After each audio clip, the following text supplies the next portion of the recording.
पड़ोसी जितना मकाम तो दे दिया कर, पड़ोसी भी पड़ोसी का हाल चाल पूछ लेता है, पड़ोसी भी पड़ोसी के दुखड़े सुन लेता है। मेरे नबी की आंखें छम-छम बरसने लग गई। ये सुनते ही मेरे करीम नबी ने उस नौजवान को कहा है, नौजवान दफे हो जा मेरी मजलिस से, उठ जा मेरी मजलिस से। सुन, आज से तू भी तेरे बाप का है, तेरा माल भी तेरे बाप का है।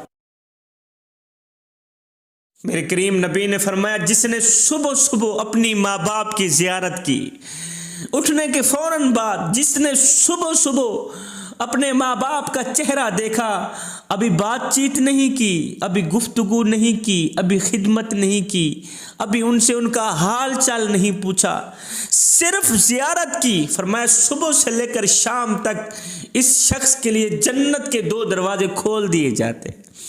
फिर मेरे करीम नबी से पूछा गया, हुजूर क़यामत कब आएगी?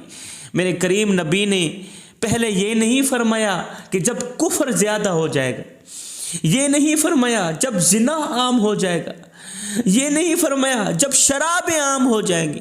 ना ना ना, मेरे करीम नबी ने फरमाया, लोगों जब लोग अपनी माँ से नौकरों की तरह सलूक करें, जब लोग अपने बाप से नौकरों की तरह सलूक करें, जब लोग अपने बूढ़े वालिदैन से नौकरों की तरह सलूक करें, तो जान लेना, पक्का यकीन कर लेना, क़यामत आ चुकी है, क़यामत आ गई। फिर एक दिन हज़रत मूसा अलैहिस्सलाम ने फरमाया, या बारी ताला, जन्नत में मेरा साथी कौन है? मेरे अल्लाह ने फरमाया, वो गोश्त बेचने वाला। मालिक, जन्नत में मेरा साथी कौन है? अल्लाह ने फरमाया, वो ही गोश्त बेचने वाला। मालिक, गोश्त बेचने वाला? कसाई, जन्नत में मेरा साथी? जी हाँ, कसाई जन्नत में तेरा साथी है। मालिक, मैं उसे देखना चाहता हूँ, कहाँ रहता है? फलां बाजार में रहता है, गोश्त बेच रहा है। हज़रत मूसा अलैहिस्सलाम फ़ौरन उठे, बाज़ार की तरफ चल दिए। बाज़ार में गए, पूछा, मियाँ यहाँ एक कसाई है, गोश्त बेचने वाला कहाँ है? जी, उसने वो फट्टा लगा रखा, गोश्त बेच रहा है। मूसा अलैहिस्सलाम शाम तक उसे देखते रहे, वो आम इंसानों की तरह गोश्त बेच रहा है। गोश्त बेचते बेचते शाम हो गई। जब शाम हुई तो उसने थोड़ा सा गोश्त शापर में डाला। शापर में डालने के बाद उसने दुकान बंद की, अब घर की तरफ चला। मूसा अलैहिस्सलाम दौड़कर उसके पास गए, कहने लगे, मियाँ मैं मुसाफिर हूँ, आज मैं तेरा मेहमान बनना चाहता हूँ। उसने देखा हुआ नहीं था मूसा अलैहिस्सलाम को, नाम तो सुनता था मूसा का, पर देखा हुआ नहीं था। मियाँ आज मैं तेरा मेहमान बनना चाहता हूँ, मैं मुसाफिर हूँ। जी आ जाएं, बिस्मिल्लाह। मूसा अलैहिस्सलाम और ये शख्स इसके घर चले गए। इस शख्स ने सबसे पहले क्या किया, शापर से गोश्त को निकाला, धोया, हांडी चूल्हे पे रखी, गोश्त पकाया, अच्छा सा करके गोश्त पकाया, छोटे छोटे टुकड़े करके गोश्त पकाया। गोश्त पकाने के बाद हांडी हटाई, आटा गूंदा, रोटी पकाई और एक थाली के ऊपर गोश्त और रोटी सजाकर, सालन और रोटी सजाकर इसने थाली उठाई, एक कमरे के अंदर गया। वहाँ एक बहुत बड़ी बूढ़ी औरत, काफ़ी उम्र रसीदा औरत लेटी पड़ी है, ना हिल सकती है, ना चल सकती है, ना फिर सकती है, लेटी पड़ी है। इस नौजवान ने बिस्मिल्लाह पढ़ के दोनों हाथों से उसको सहारा दिया। बिस्मिल्लाह पढ़ते ही, अल्लाह का नाम लेते ही अपनी माँ को उठाया। उठाने के बाद बिस्मिल्लाह पढ़ते पढ़ते एक एक निवाला करके माँ के मुंह में डालता रहा, एक एक निवाला करके माँ के मुंह में डालता रहा। उसने कपड़ा साथ में रखा हुआ था, साथ में माँ का मुंह भी पूछता रहा, साफ करता रहा। एक एक करके उसने सारी रोटी खिला डाली। जब माँ का पेट फुल हुआ तो माँ ने कुछ बुड़बुड़ाया। बुड़बुड़ाने के बाद इस शख्स ने फिर कपड़े से माँ का मुंह साफ किया, माँ को लिटा दिया, फिर माँ के कमरे की सफाई करने लगा। सफाई सुथराई करने के बाद मूसा अलैहिस्सलाम भी ऊपर से आ गए, देख तो रहे थे। मूसा अलैहिस्सलाम ने पूछा, मियाँ ये कौन है? कहा, मेरी माँ है। जब मैं सुबह सवेरे यहाँ से निकलता हूँ, अपने हाथों से आटा गूंथता हूँ, सालन तैयार करता हूँ, एक एक निवाला करके पहले माँ को खिलाता हूँ, फिर मैं खाता हूँ। माँ को खिलाता हूँ, माँ को खिलाने के बाद पानी भर के माँ के साथ रखता हूँ, माँ के कमरे की सफाई करता हूँ, सफाई सुथराई करने के बाद दुकान पर चला जाता हूँ, गोश्त बेचता हूँ, फिर शाम को आकर यही खिदमत सर अंजाम देता हूँ। मूसा अलैहिस्सलाम ने फरमाया, अच्छा ये बताइए, कुछ बुड़बुड़ा रही थी, कुछ कह रही थी, समझ नहीं आ रहा था, क्या कह रही थी? वो शख्स कहने लगा, ये कमली सी माँ है ना, बूढ़ी सी माँ है ना, कमली सी माँ है ना, जब इसकी नौकरी करता हूँ, जब अपने हाथों से इसे खाना खिलाता हूँ तो ये मुझे दुआ देती है, एक अजीब सी दुआ देती है, कहती है कि अल्लाह ताला मेरे बेटे को जन्नत में मूसा अलैहिस्सलाम का साथी बना। ये कमली सी माँ है ना, ऐसी ही दुआ देती है कि अल्लाह ताला जन्नत में मेरे बेटे को मूसा का साथी बनाए, जन्नत में मेरे लख्त जिगर, मेरे नूर नज़र, मेरी नौकरी करने वाले, मेरी खिदमत करने वाले बेटे को मूसा का साथी बनाए। हाय, साथ तो जन्नत का मांग रही थी, मिल दुनिया में गए, दुनिया में भी साथ, जन्नत में भी साथ। जवानों मुझे बताओ, माँ की दुआ कबूल हुई या ना हुई? जन्नत का साथ मांग रही थी, जन्नत तो अभी काफी दूर थी, पता नहीं कब आनी थी। साथी को अल्लाह ताला ने पहले घर में पहुंचा दिया है। ये है माँ की दुआएं, ये है माँ की दुआओं का अजर। हज़रत मूसा अलैहिस्सलाम की वालिदा का इंतकाल हो गया, माँ फौत हो गई। आपको है तूर पर अल्लाह से हम कलाम होने के लिए जा रहे थे, अल्लाह से बात करने के लिए जा ही रहे थे, एकदम आवाज़ आई, मूसा संभल के आना, मेरे मूसा संभल के आना। आज दुआएं देने वाली माँ नहीं रही, आज माँ की दुआ तेरे साथ नहीं है, संभल के आ। मेरे हुजूर अलैहिस्सलाम जब मेराज पर गए ना, तो आपने जन्नत का दौरा किया। आपने जैसे ही जन्नत में कदम रखा तो वहाँ कुरान मजीद की तिलावत की आवाज़ गूंज रही थी, मीठी मीठी प्यारी सी आवाज़ गूंज रही थी, उसने सारी जन्नत को गूंज के रख दी। मेरे नबी ने फरमाया, किसकी आवाज़ है जो जन्नत में गूंज रही है? फरिश्तों ने कहा, हुजूर ये आपके सहाबी हैं जिनका नाम नोमान बिन हारिसा, ये नोमान बिन हारिसा की आवाज़ है जो जन्नत में गूंज रही है। मेरे करीम नबी ने फरमाया, मेरा नोमान बैठा मदीने में, बैठा मदीने में है, बैठा ज़मीन में है, आवाज़ जन्नत में कैसे गूंज रही है, क्या वजह है? फरिश्तों ने कहा, हुजूर वजह असल में ये है कि आपका जो नोमान है ना, आपका ये जो साहबी है ना, ये वालिदैन का खिदमतगार है, माँ की जूती खुद साफ करता है, माँ के कपड़े खुद धोता है, माँ को कंघा खुद करता है, माँ की जुएं खुद निकालता है, सर पे तेल खुद डालता है, अपने हाथों से आटा गूंथता है, अपने हाथों से सालन बनाता है, बिस्मिल्लाह पढ़ता रहता है, खुद अपने हाथों से एक एक निवाला करके माँ के मुंह में डालता है, माँ का फर्मा बरदार है, माँ का नौकर है, माँ का मुलाजिम है। माँ की खिदमत की वजह से आज नोमान बिन हारिसा की आवाज़ जन्नत में गूंज रही। एक नौजवान मेरे हुजूर अलैहिस्सलाम की खिदमत में हाजिर हुआ, कहने लगा, हुजूर मेरा बाप मेरा माल खर्च कर लेता है, मुझसे पूछता तक नहीं। उसे कहो कम अज़ कम मुझसे पूछ तो लिया करे कि माल कहाँ खर्च करना है, कहाँ नहीं करना। मेरा बाप मुझसे पूछे बगैर मेरा माल खर्च कर लेता है। हुजूर मेरे बाप से पूछा जाए। मेरे हुजूर अलैहिस्सलातु वस्सलाम ने उसके बाप को तलब किया।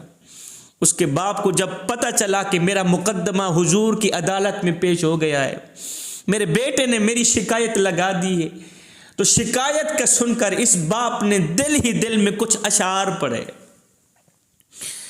एक दर्दनाक अशार पढ़े। इधर से ये अशार पढ़ रहा था, उधर से हज़रत जिब्रील अलैहिस्सलाम मेरे नबी की खिदमत में हाजिर हुए, सलाम पेश किया। हुजूर अल्लाह आपको सलाम देता है और साथ में कहता है, वो जो बाप आ रहा है ना, जब वो आएगा तो उसे कहना कि तेरे मुकद्दमे का फैसला बाद में करेंगे, पहले वो अशार सुना जो तूने दिल ही दिल में पढ़े, तेरे मुकद्दमे का फैसला बाद में किया जाएगा। वो अशार जो रास्ते में आ रहा था तूने दिल ही दिल में पढ़े ना, पहले वो अशार सुना। जिब्रील वहाँ से चले गए, ये बाप हाजिर हो गया। जी आका, आपने बुलाया था बंदा नचीज़ को, मालिक आपने नौकर को तलब किया, आपने ग़ुलाम को तलब किया। मेरे हुजूर अलैहिस्सलातु वस्सलाम ने फरमाया, बंदे मियाँ तेरे मुकद्दमे का फ़ैसला बाद में किया जाएगा, पहले वो अशार सुना जो तूने दिल ही दिल में पढ़े, जो रास्ते में आया ही ना, दिल ही दिल में पढ़ता आया है। वो अशार सुना, बाद में तेरे मुकदमे का फैसला करेंगे।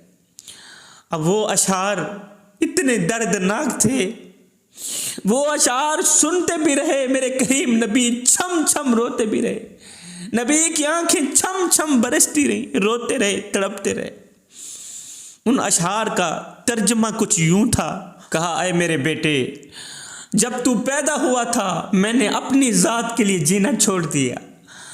जब तू गोद में था मैं उस वक्त भी तेरे लिए परेशान था और मैं आज भी तेरे लिए परेशान हूं।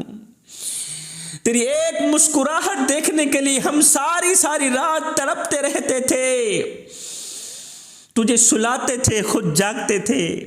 तेरी आह पर हमारी आह निकलती थी, तेरी हाय पर हमारी हाय निकलती थी। सारा दिन तेरे लिए खाक छानता रहा, रोजी कमाता रहा। दिन रात एक करके मैंने तेरे लिए रोजी रोटी का बंदोबस्त किया कि मुझे कुछ मिले ना मिले, मेरे बेटे को खाने को रोटी मिल जाए, मेरे बेटे को रोटी का टुकड़ा मिल जाए, मेरे बेटे के चेहरे पर मुस्कुराहट नजर आ जाए, चाहे मेरे आंसुओं के समंदर क्यों ना इकट्ठे हो जाएं। बेटे, जब तू बीमार होता तो हम तेरे लिए तड़पते रहते। तेरे एक पहलू बदलने पर हम हजारों वसवसों का शिकार होते रहते। बेटे, तेरी बीमारी हमारी कमर तोड़ देती थी, तेरी तकलीफ हमें मार देती थी, तेरी तकलीफ हमें तड़पा देती थी। हमें यूं लगता था कि जैसे तू बीमार नहीं हुआ हम बीमार हुए पड़े।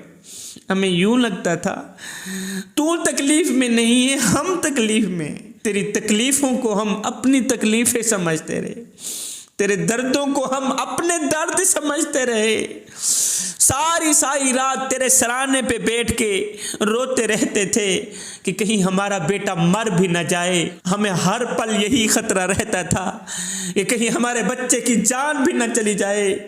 ओ मेरे बेटे, ओ मेरे लख्त जिगर, ओ मेरे नूर नज़र, तेरी आह पर हमारी आह निकलती थी, तेरी हाय पर हमारी हाय निकलती थी, तेरी चीख पर हमारी चीख निकलती थी, तेरी एक सिसकी पर हमारी हजारों सिसकियां निकलती थी।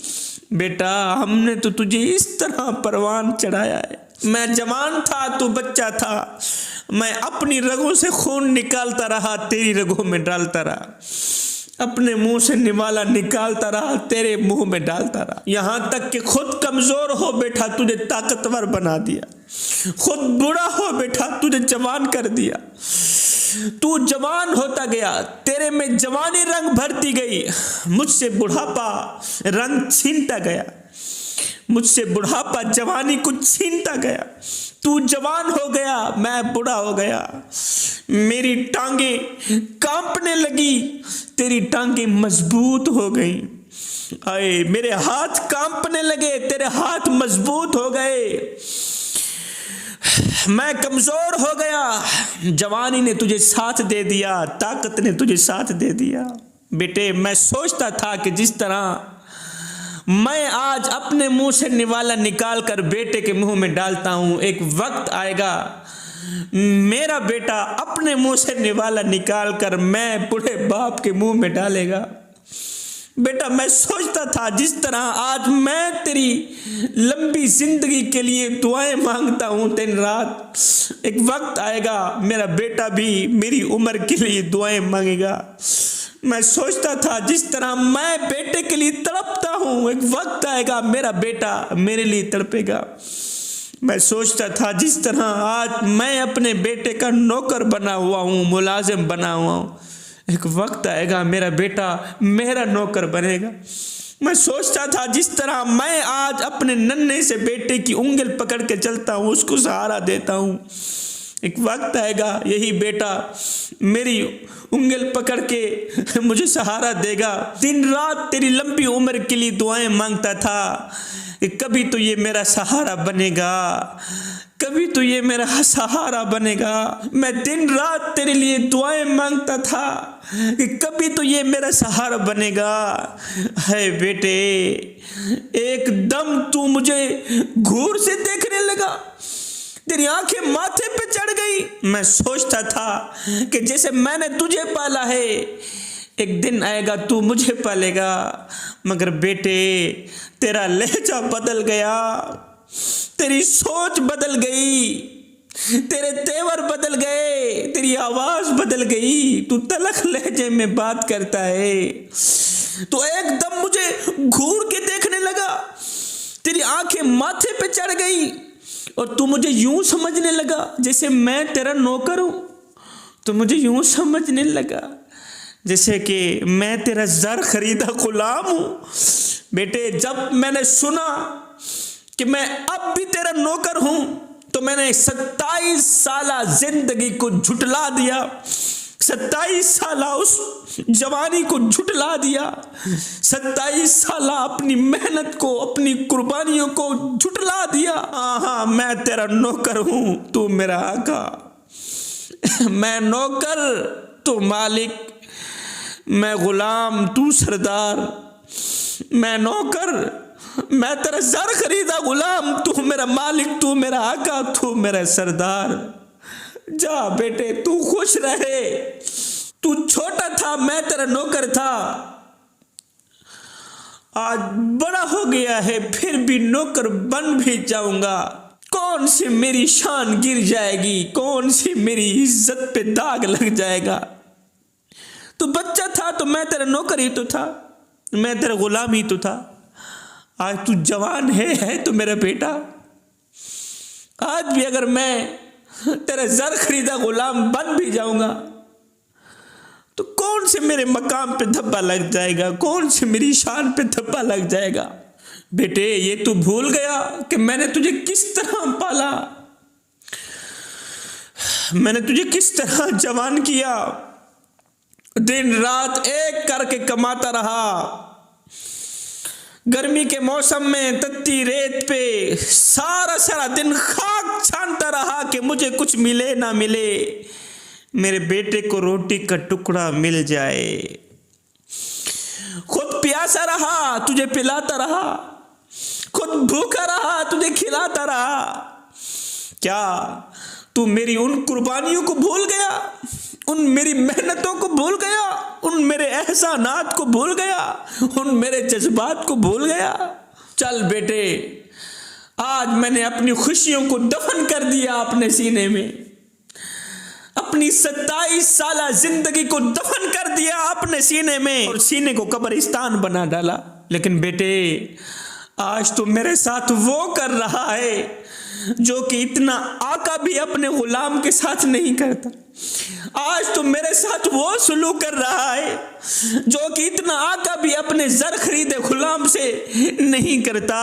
अगर तू मुझे बेटा बनकर नहीं दिखा सका, अगर तू मुझे बाप का मकाम नहीं दे सका, तो कम से कम एक पड़ोसी जितना मकाम तो दे दे, पड़ोसी जितना मकाम तो दे दिया कर। पड़ोसी भी पड़ोसी का हाल चाल पूछ लेता है, पड़ोसी भी पड़ोसी के दुखड़े सुन लेता है, पड़ोसी भी पड़ोसी के दर्द सुन लेता है, पड़ोसी भी पड़ोसी का हाल चाल पूछ लेता है, पड़ोसियों से पानी भी पूछ लेता है, खाना भी पूछ लेता है, उनके दुखों में शरीक भी हो जाता है, उनके दर्दों में शरीक हो जाता है।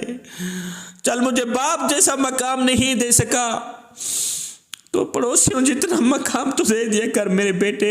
तो मुझे पड़ोसियों जितना मकाम भी नहीं देता।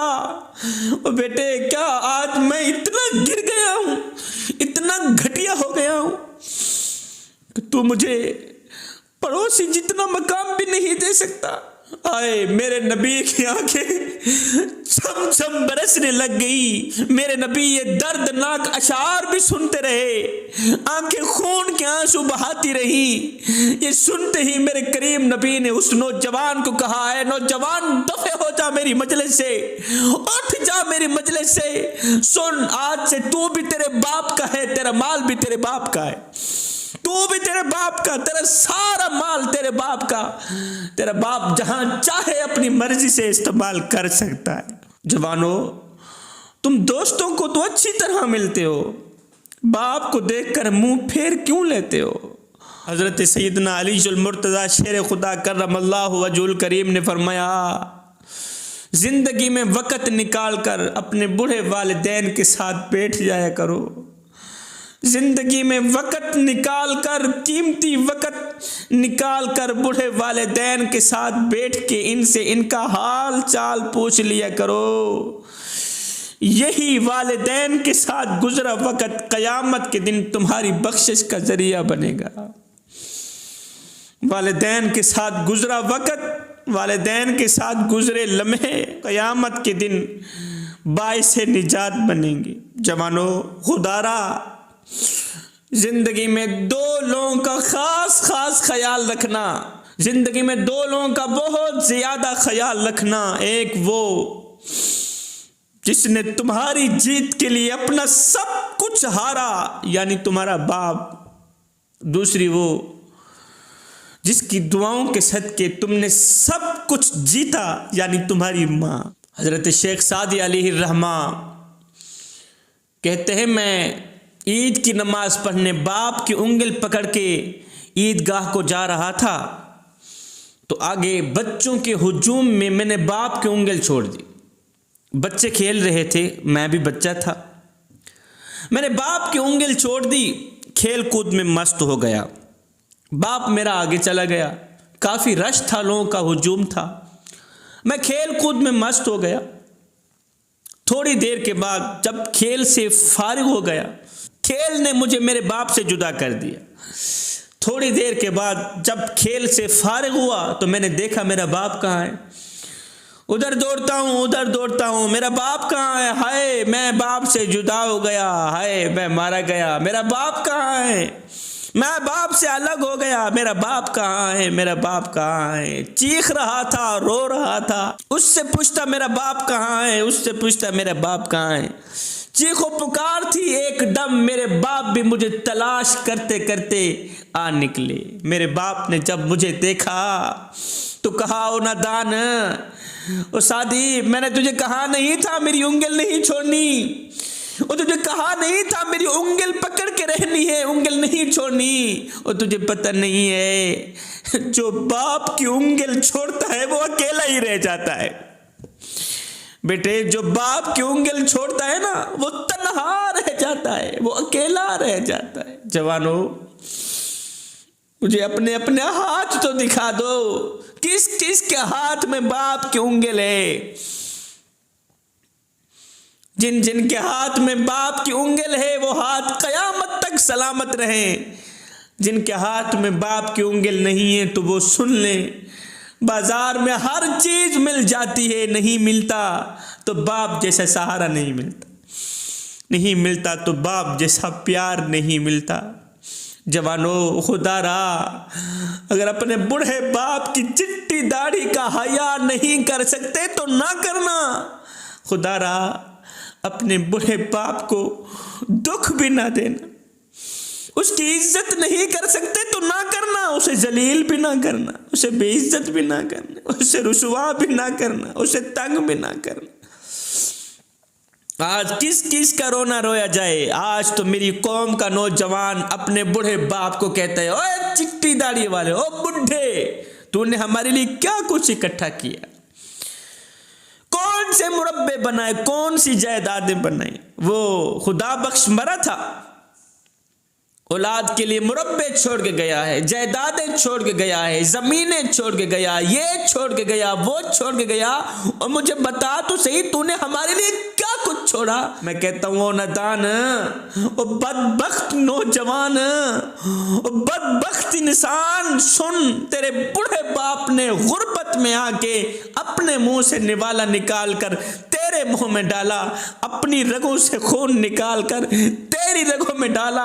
आए, खुद कमजोर हो गया, तुझे ताकतवर बना दिया, खुद बूढ़ा हो बैठा, तुझे जवान कर दिया। आज जब तू जवान हुआ तो आज तू बातों बातों पे कहता है, ओ बुढ़े, तूने हमारे लिए क्या कुछ इकट्ठा किया है। मैंने कहा, ओ नादान, तू बाप से पूछता है कि तूने हमारे लिए कौन सी दौलत इकट्ठी की है, कौन सी जायदादें बनाई है। मैंने कहा, ओ नादान, जरा गौर कर, तेरी जवानी ही तेरे बूढ़े बाप के लिए सबसे बड़ा सरमाया है, तेरी जवानी ही तेरे बूढ़े बाप के लिए कीमती खजाना है, तेरी जवानी ही तेरे बूढ़े बाप के लिए बैंक है, पैसा है, दौलत है, सब कुछ तू ही तो है। और तू कहता है कि तूने हमारे लिए क्या कुछ इकट्ठा किया। तो आगे बूढ़े वालिदैन, गुर्बत के मारे वालिदैन बेटों की ये बातें सुन के रो के कहते हैं, बेटे असा क्या है, क्या औकात साडी, साडे कोल है क्या, तेको क्या देसो, असा रोल मलंग, असा आप तू टंग है गाल सफा, तेको क्या देसो, ऐसा भूखे प्यासे लोग ही से सगुना आजमा, तेको क्या देसो।